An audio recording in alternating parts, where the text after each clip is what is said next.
Hey, first period.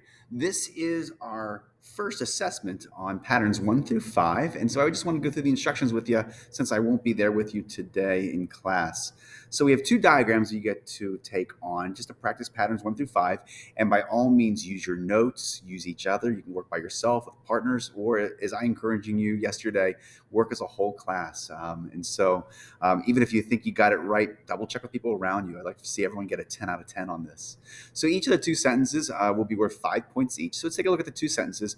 So the first one reads that Jeremy's face turned pale and weak at the disturbing sight of his Graham Rose's thick back hair. I'm so sorry, Jeremy. So in this case, there's just one pattern, but there definitely is a conjunction. I hope you see this conjunction and so therefore you're definitely going to have a split, but it's still going to be contained within one sentence pattern. So find that subject, find that verb. It's either a to be verb or a linking verb, and then think about what you're splitting here with that word and then you'll definitely have some prep phrases at the end of this sentence. And just to let you know, as you're taking on the last prep phrase, which is super long, be careful with this word his. Just be careful when you build that sentence. Think about logically where the word his needs to connect, because sometimes your first reaction is not always the right one. So think about what you're going to do with that word his on that one. All right.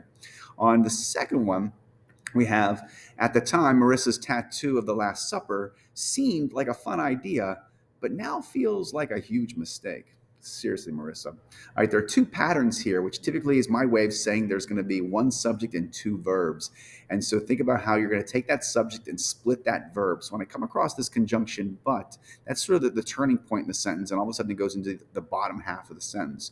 So think about your top verb and then build it, and then build your bottom verb and then build that. We open up with some prep phrases. We talked about how if we open up with some prep phrases at the time, it never should touch that subject. So be careful of at the time.